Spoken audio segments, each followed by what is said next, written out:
હવે જુઓ, આજે આપણે એક સ્ટેપ આગળ વધીએ છીએ અને એમાં મકાન ખાલી રહ્યું હોય તો એની અસર એટલે કે સ્ટેપ નંબર 4માં અસર કઈ રીતે આપવી એની વિગત એમાં જોવાની છે।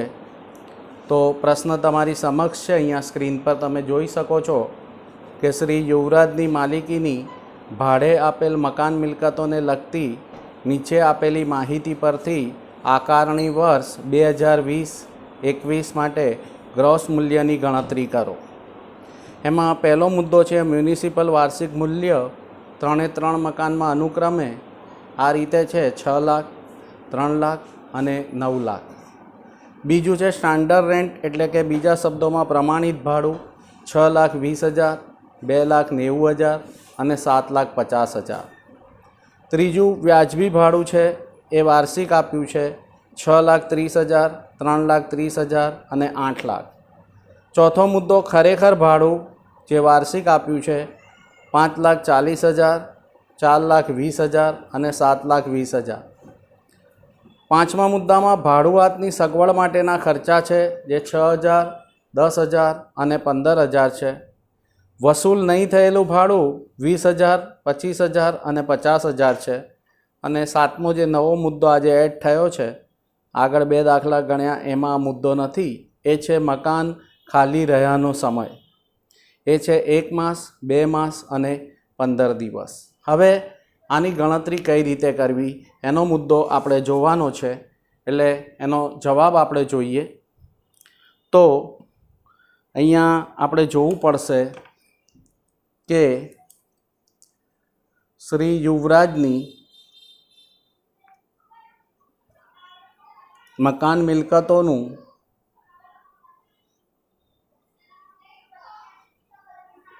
ગ્રોસ વાર્ષિક મૂલ્ય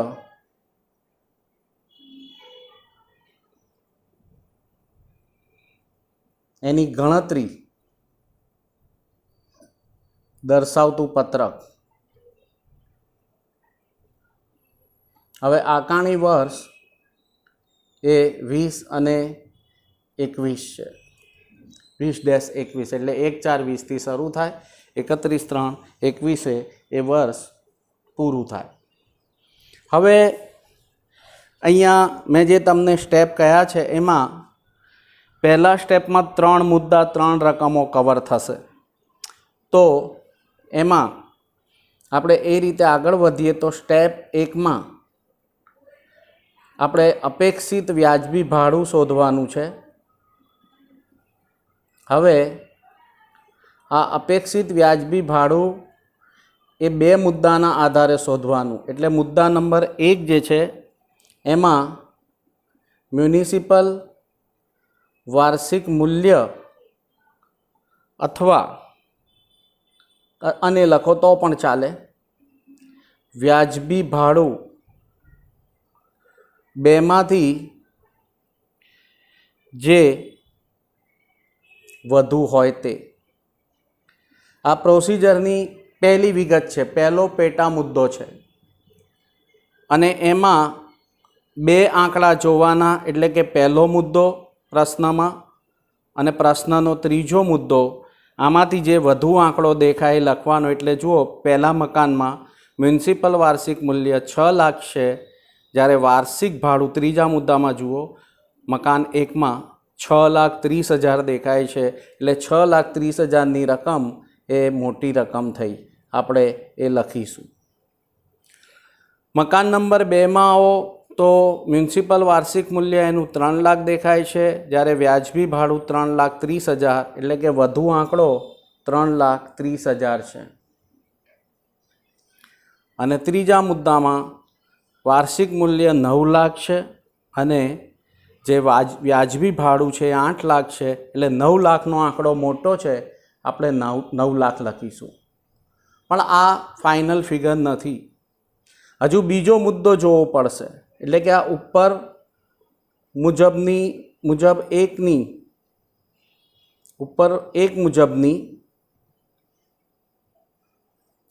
રકમ અથવા સ્ટાન્ડર્ડ રેન્ટ એ બે સરખાવવાના જે ઓછું હોય તે। હવે અહીંયા કાં તો તમે સ્ટાન્ડર્ડ રેન્ટ લખવો હોય તો પહેલાંથી લખી શકો, અને ન લખવું હોય તો અહીંયા જુઓ, પ્રશ્નમાં જુઓ, સ્ટાન્ડર્ડ રેન્ટ દેખાય છે 6,20,000, એની સામે આ આંકડો છે 6,30,000, એટલે આ બેને સરખાવ્યા, 6,30 અને સ્ટાન્ડર્ડ રેન્ટ 6,20। હવે એ બે આંકડામાં નાનો આંકડો ઓછું હોય તે લેવાનું છે, એટલે હું અહીંયા વિગત લખીશ, કેમ કે અહીંયા આ ડાયરેક્ટ આપણને આ જવાબ મળ્યો કે આ આંકડો ફાઇનલ થશે, જે અપેક્ષિત વ્યાજબી ભાડું ગણાશે। એ આંકડો આપણો સ્ટેપ નંબર 1 મુજબનો ફાઇનલ થયો। અને જે આંકડો ફાઇનલ થાય ત્યાં આપણે આ રીતે રાઉન્ડ કરી દઈએ। આ ફક્ત ગણતરી માટે લીધેલી વિગત છે, જ્યારે આ આંકડો ફાઇનલ થયો એટલે ત્યાં એને રાઉન્ડમાં આપણે વિગતને લઈ લેવી પડે।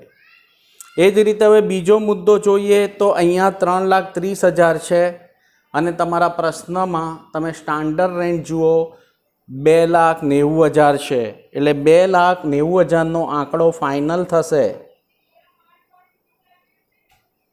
આપણે એના પર રાઉન્ડ કરી દઈએ।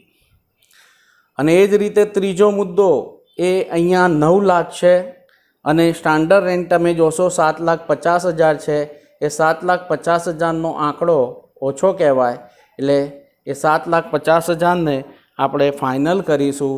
આમ આપણું અપેક્ષિત વ્યાજબી ભાડું 6,20,000, 2,90,000 અને 7,50,000 નક્કી થયું। અહીંયા પહેલું સ્ટેપ પૂરું થાય। હવે બીજું સ્ટેપ આવે છે ખરેખર મળેલ કે મળવાપાત્ર ભાડું। આ બીજું સ્ટેપ છે આપણું, ખરેખર મળેલ કે મળવાપાત્ર ભાડું। હવે અહીંયા ખરેખર મળેલ કે મળવાપાત્ર ભાડું એ જે આપ્યું હોય પહેલાં તો એ લખી દેવાનું। તો આપણા પ્રશ્નમાં મુદ્દા નંબર 4માં તમે જોઈને લખો તો 5,40,000, 4,20,000 અને 7,20,000 આવે છે। અને આગળના દાખલાઓમાં આપણે જે કર્યું હતું એ રીતે ભાડુઆતની સગવડ માટેનો ખર્ચ અને વસૂલ નહીં થયેલ ભાડું બંને બાદ થાય। એટલે આમાંથી હું બાદ કરીશ ભાડુઆતની સગવડ માટે ખર્ચ, એ બાદ કરીશ, અને બીજું વસૂલ નહીં થયેલ ભાડું એ પણ બાદ થશે। એટલે કે પહેલામાં 6,000 આ બાદ થશે અને 20,000 એ બાદ થશે। બીજાની વાત કરીએ તો 10,000 અને 25,000 એ બાદ થશે। અહીંયા ત્રીજામાં 15,000 અને 50,000 એ બાદ થશે। અને આ રીતે આ સ્ટેપ 2 મુજબ ખરેખર મળેલ કે મળવાપાત્ર ભાડું એ એનો આન્સર મળી જશે। 5,40,000માંથી તમે 26,000, 6 અને પછી 20 એટલે કે એવા 26,000 બાદ કરો એટલે આપણને મળશે 5,14,000। આ બીજા સ્ટેપનો ફાઇનલ જવાબ છે, એટલે એના પર પણ હું રાઉન્ડ કરું છું। બીજામાં 4,20,000માંથી 35,000 જશે, પહેલાં 10,000 પછી 25,000, એટલે આંકડો મળશે 3,85,000। આ બીજી ફિગર ફાઇનલ થઈ અહીંયા। અને 7,20,000માંથી 65,000 બાદ થશે, એટલે આંકડો ફાઇનલ થશે 6,55,000। આમ સ્ટેપ 2 મુજબ પણ આ વિગત નક્કી થઈ ગઈ, બીજા સ્ટેપ મુજબનો આંકડો પણ નક્કી થઈ ગયો। અને આ બે સ્ટેપના આધારે જ ત્રીજા સ્ટેપ મુજબ કેટલું મૂલ્ય ગણવું, કેટલી રકમ ગણવી એ આપણને મળે। એટલે સ્ટેપ 3 એમાં સ્ટેપ 1 અને સ્ટેપ 2 મુજબની રકમમાંથી અહીંયા ત્રીજા મુદ્દામાં જે વધુ હોય તે, તો આ બે આંકડા હવે જે રાઉન્ડમાં છે એને જોવાના, એટલે જ આપણે રાઉન્ડ કરી દીધું 6,20,000, 5,14,000, એ બેમાં 6,20,000 એ મોટી રકમ, 2,90 અને 3,85માંથી 3,85 એ મોટી રકમ, અને 6,55 અને 7,50માંથી આ 7,50,000 મોટી રકમ. એટલે સ્ટેપ 3 મુજબ આ ફિગર નક્કી થઈ. અહીંયા આ આપણને એનો જવાબ મળી રહ્યો છે. અને આજે જે આપણે એડ કરવાનું હતું, એટલે કે ચોથો મુદ્દો અહીંયા હું એડ કરું છું, અને એ રીતે આપણને ફાઇનલ જવાબ મળી જશે. તો ચોથો મુદ્દો હું લખું અહીંયા, એ પહેલાં ફરીથી જોઈ લો. સ્ટેપ નંબર 1માં પહેલો અને બીજો મુદ્દો નક્કી કરવાનો. પહેલામાં મ્યુનિસિપલ વાર્ષિક મૂલ્ય અને વ્યાજબી ભાડું સરખાવવાનું, એ બેમાંથી જે વધુ હોય તે. પછી ઉપર એક મુજબ આ જે રકમ આવી એને સ્ટાન્ડર્ડ રેન્ટ સાથે સરખાવવાની, અને જે ઓછું હોય તે લેવાનું, અને એ પહેલા સ્ટેપનો ફાઇનલ જવાબ એટલે રાઉન્ડમાં લખ્યું. બીજા સ્ટેપમાં ખરેખર મળેલ કે મળવાપાત્ર ભાડું એ આપણે લખ્યું, અને એમાંથી ભાડુઆતની સગવડ માટેનો ખર્ચ અને વસૂલ નહીં થયેલ ભાડું બંને બાદ કર્યા, એટલે આપણને ખરેખર મળેલ કે મળવાપાત્ર ભાડું અહીંયા સ્ટેપ 2 મુજબ મળી ગયું. હવે આ બે આંકડા નક્કી થયા. હવે એ બે સ્ટેપ 1 અને સ્ટેપ 2 મુજબ એમાંથી જે વધુ હોય તે સ્ટેપ 3 મુજબ આંકડો લેવાનો, અને છેલ્લે સ્ટેપ 4 મુજબ જે ગણતરી કરવાની છે. હવે આ જે સ્ટેપ 4 મુજબ ગણતરી કરીશું અહીંયા, એમાં સ્ટેપ 3 મુજબ મૂલ્ય એ લખવાનું, એટલે કે ઉપર જે જવાબ આવ્યો એ જ એ લખવાનું, અને એમાંથી જે બાદ કરવાનું મકાન ખાલી રહ્યા સમયનું ભાડું. હવે આ આખા વર્ષનું ભાડું છે 6,20,000, એટલે કેટલા સમય માટે મકાન ખાલી રહ્યું એ આપણે જોવાનું. અને અહીંયા પહેલા મુદ્દામાં 1 માસ માટે મકાન ખાલી રહે છે, જુઓ. એટલે મકાન નંબર 1નું કેટલું ભાડું બાદ થાય એ હું અહીં લખું. મકાન નંબર 1.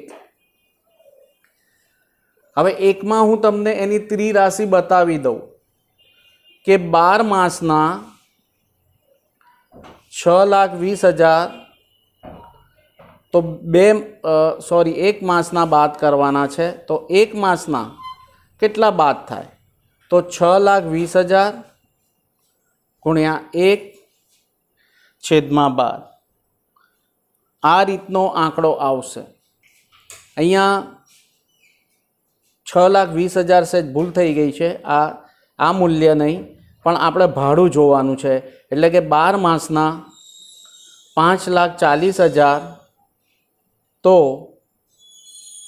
1 માસના જે ખરેખર મળેલ ભાડું હોય અહીંયા એ ભાડું લેવાનું. એટલે એ પહેલા મકાન માટે, આ મકાન નંબર 1 માટે હું અહીંયા ગણતરી કરું છું. તો 12 માસના 5,40,000, 1 માસના કેટલા, એટલે આ રીતની ત્રિરાશિ થઈ.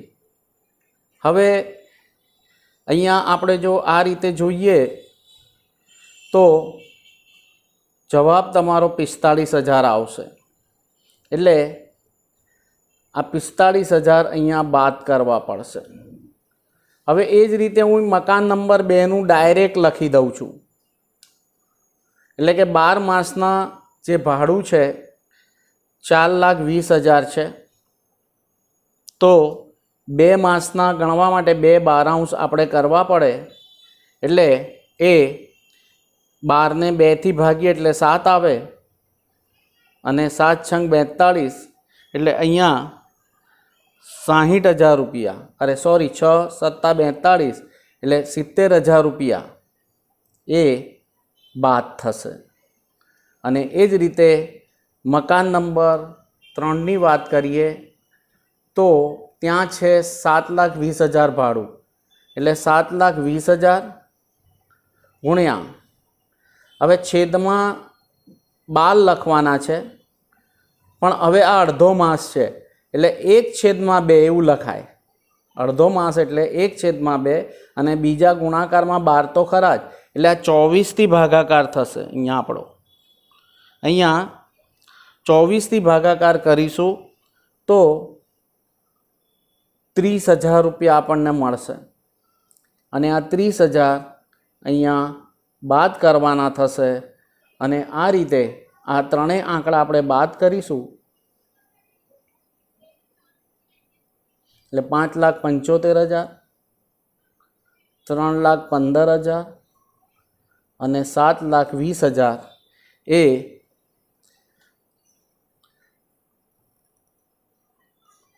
ગ્રોસ વાર્ષિક મૂલ્ય જે આપણને જવાબ જોઈતો હતો એ જવાબ આ રીતે આપણને મળી જાય. તો આ ખૂબ જ મહત્ત્વનું છે કે મકાન ખાલી રહ્યું એ સમયનું કઈ રીતે બાદ કરવું. તો પ્રશ્નમાં પહેલામાં 1 માસ માટે ખાલી રહે છે, બીજામાં 2 માસ માટે અને ત્રીજામાં અડધા માસ માટે, એટલે 1/2 અને પછી ગુણાકારમાં 12, એ રીતે વિગત લખવી પડશે. તો આ રીતે આ સમગ્ર દાખલાની ગણતરી થાય છે. હવે અહીંયા અત્યાર સુધી આપણે ફક્ત જે મકાન ભાડે આપ્યા હોય એનું જ ગ્રોસ વાર્ષિક મૂલ્ય ગણ્યું, પણ સ્વાભાવિક છે કે જે મકાન માલિક પાસે ભાડે આપવા માટે મકાન હોય તો એ પોતાના મકાનમાં રહેતો હોય તો એનું પોતાનું અંગત રહેઠાણનું મકાન પણ હોય. હવે એની પાસે અંગત રહેઠાણનું મકાન એકમાત્ર હોય, એકથી વધુ હોય. જે મકાન છે એમાંથી કેટલોક પોતાના રહેઠાણ માટે ઉપયોગ કરતો હોય, કેટલોક ભાગ ભાડે આપતો હોય. કેટલીક વાર એવું પણ બને કે 1 વર્ષની અંદર સમજો કે 9 માસ એ પોતે રહેતો હોય ને 3 માસ માટે ભાડે આપ્યું, અથવા 3 માસ પોતે રહ્યો અને 9 માસ માટે ભાડે આપ્યું, અને એ જો પોતાના ધંધા કે વ્યવસાય માટે મકાન ઉપયોગમાં લેતો હોય. આનો મુદ્દો પહેલાં આવી ગયો છે, છતાં અહીંયા આપણે એની વિગત રિપીટ કરી લઈએ, એટલે એક બોક્સમાં અહીંયા તમને આ સમગ્ર વિગત એ જાણવા મળશે, જોવા મળશે, એટલે તમે આગળ આપણે જે દાખલા ગણવાના છે એમાં આ બધી વિગતોનો ઉપયોગ આવશે. આની સાથે સાથે કેટલીક કપાતો મળતી હોય છે, જે ગ્રોસ વાર્ષિક મૂલ્ય ગણ્યું છે એમાં કેટલીક કપાતો મળતી હોય છે. મકાન બનાવવા માટે અથવા રિનોવેશન માટે અથવા ખરીદવા માટે જે લોન લેવામાં આવી હોય તો એ લોનના હપ્તા અને એના વ્યાજ અંગે પણ કેટલીક અસરો અપાતી હોય છે. તો એ બધી અસરો કઈ રીતે અપાય એ પણ આપણે જોવાનું છે, અને પછી આગળના મુદ્દા તરફ એટલે કે આગળના દાખલા તરફ આપણે આગળ વધવાનું છે. તો અહીંયા જો પહેલા મુદ્દામાં મકાનનો ઉપયોગ ખરેખર ભાડે આપેલ મકાન હોય તો અત્યાર સુધી આપણે જે દાખલા ગણ્યા, એટલે કે આજે જે દાખલો ગણ્યો એવું સમજો, કેમ કે આગળ આપણે 3 સ્ટેપ સુધી જ ગયા છીએ. એટલે સ્ટેપ 1, 2, 3 અને 4 મુજબ જે ગ્રોસ વાર્ષિક મૂલ્ય ગણવાનું થાય છે એ રીતે તમારે ગ્રોસ વાર્ષિક મૂલ્ય ગણવું. આ પહેલો મુદ્દો છે. એમાં 1 મકાન હોય, 2 મકાન હોય, 3 મકાન હોય, દરેકની એ રીતે ગણતરી થાય.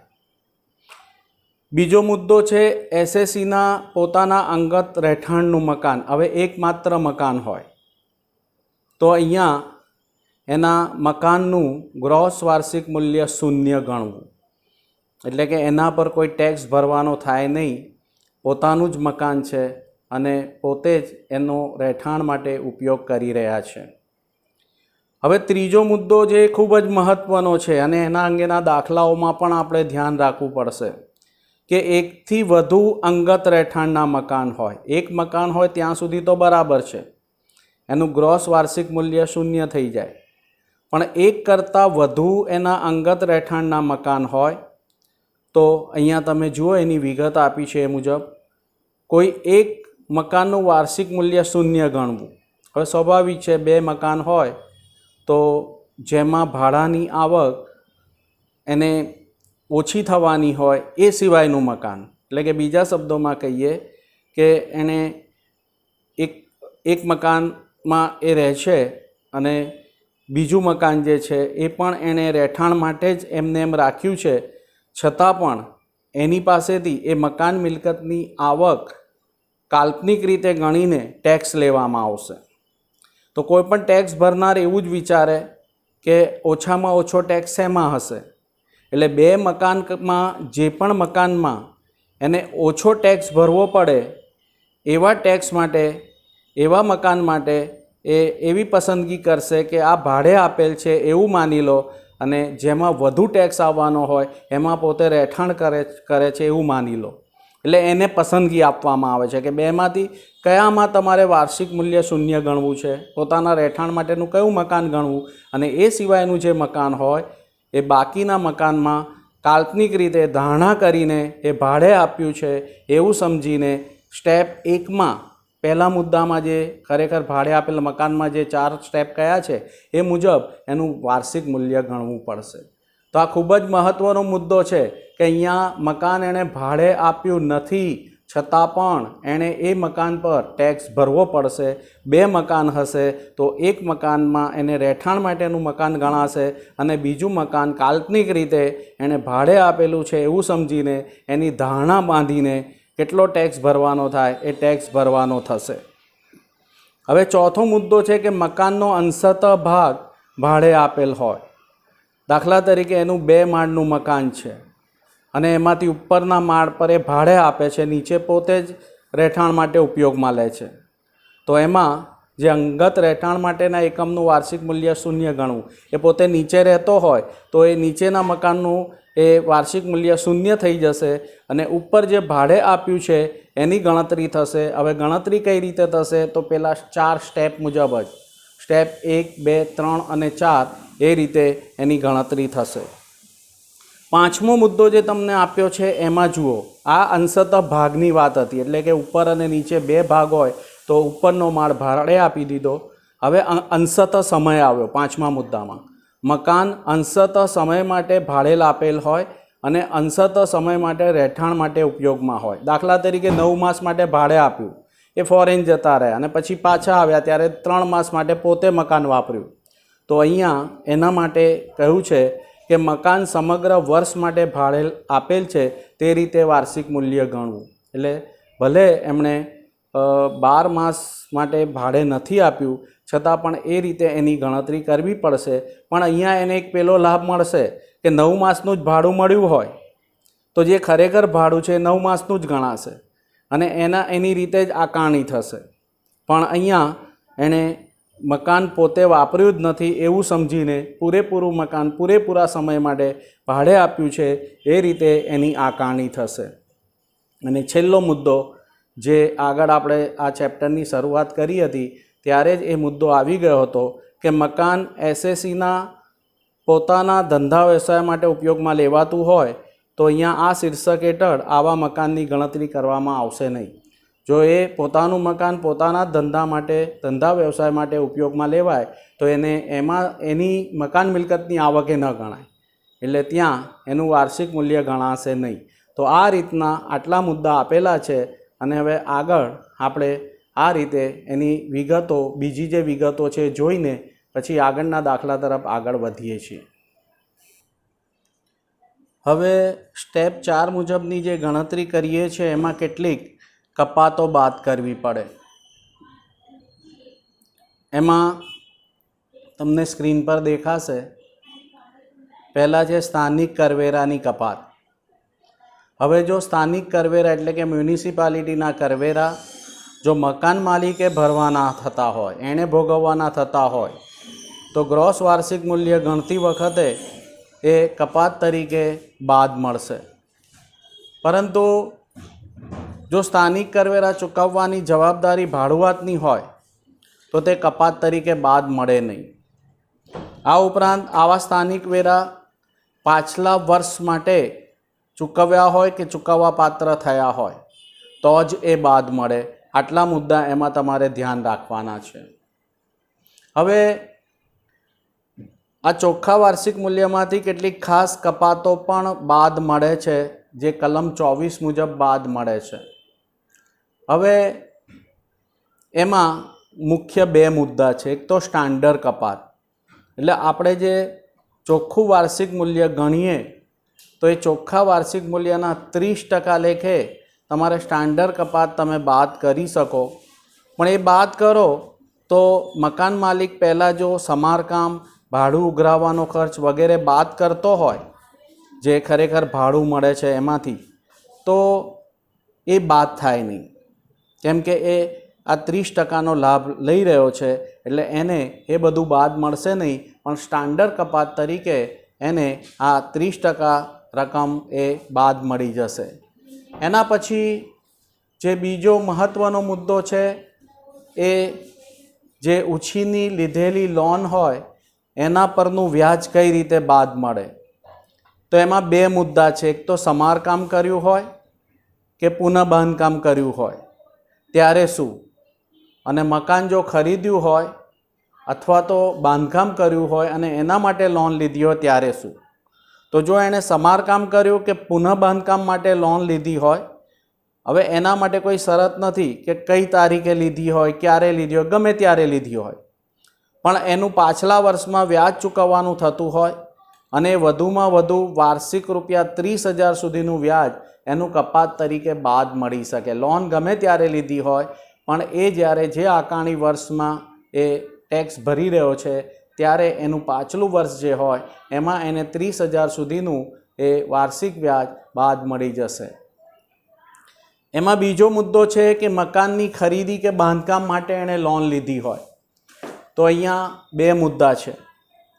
એક તો 1/4/99 પહેલાં લોન લીધી હોય તો ત્યાં એને વધુમાં વધુ વાર્ષિક ₹30,000 સુધીનું જ વ્યાજ કપાત તરીકે બાદ મળી શકે. એટલે કે જે રિનોવેશન એટલે કે સમારકામ કે પુનઃ બાંધકામમાં જે બાદ મળે છે એટલું જ ₹30,000 સુધીનું જ. ક્યારે? 1/4/99 પહેલાં લોન લીધી હોય ત્યારે. પણ 1/4/99 પછી લોન લીધી હોય તો આ આખી પરિસ્થિતિ બદલાઈ જશે. એને 1/4/99 પછી 1/4/99ના રોજ અથવા એના પછી જ્યારે એણે લોન લીધી હોય તો વધુમાં વધુ એને વાર્ષિક 1.5 લાખ સુધીની વ્યાજ કપાત તરીકે બાદ મળે. હવે તમારા પુસ્તકોમાં તમને આ 1,50,000નો આંકડો દેખાશે, પણ હમણાં 2 વર્ષની અંદર જ આ સુધારો થયો છે કે આવું વ્યાજ વધુમાં વધુ 2 લાખ બાદ આપવું. તો ટેક્સેશનમાં નિયમ છે કે જે પણ નવા નિયમો હોય એ જ લાગુ પડે. એટલે અહીંયા ફક્ત તમારી જાણકારી માટે મેં 1,50,000 આપ્યા છે, પણ અહીંયા બ્રેકેટમાં મેં લખી દીધું કે હવે ₹2 લાખ. એટલે હવે આપણે જ્યારે ગણતરી કરીએ, દાખલાની ગણતરી કરતા હોઈશું ત્યારે ₹2 લાખ સુધીનું જે વ્યાજ હશે એ કપાત તરીકે એ બાદ મળી શકશે. તો આટલા મુદ્દા તમારે જોવાના છે. અને હવે પછી જ્યારે આપણે દાખલો જોઈશું એમાં આ કપાતોનો મુદ્દો પણ આવશે, ખાસ કપાતોનો મુદ્દો પણ આવશે, અને કેટલા મકાન માટે આપણે વાર્ષિક મૂલ્ય ગણવાનું છે એ મુદ્દો પણ આવશે. એટલે કે આજે આપણે જે મુદ્દા જોયા, એક કરતાં વધુ મકાન એના અંગત રહેઠાણ માટે હોય ત્યારે શું, એક મકાન રહેઠાણ માટે હોય અને બાકીના ભાડે આપ્યા હોય ત્યારે શું, અને અંશતઃ ભાગ ભાડે આપ્યો હોય ત્યારે શું, અને અંશતઃ સમય માટે ભાડે આપ્યું હોય ત્યારે શું, ધંધા માટે ઉપયોગમાં લેતો હોય ત્યારે શું. તો એ રીતે તમને મકાનની જુદી જુદી વિગતો આપી હશે અને જુદી જુદી વિગતોના આધારે આપણે એની જુદી જુદી ગણતરી કરવાની થશે. તો નેક્સ્ટ ટાઈમ જ્યારે આપણે મળીશું ત્યારે આપણે એ દાખલો જોઈશું કે જેમાં આ ગ્રોસ વાર્ષિક મૂલ્ય એટલે કે 4 સ્ટેપ શોધી લીધા હોય અને ત્યાર પછી પણ જે અસર આપવાની થતી હોય તો એ અસર કઈ રીતે આપવી એ મુદ્દાને એમાં આપણે કવર કરી લઈશું. તો આજની આટલી વિગતો પછી નેક્સ્ટ ટાઈમ આપણે મળીએ છીએ. Thank you.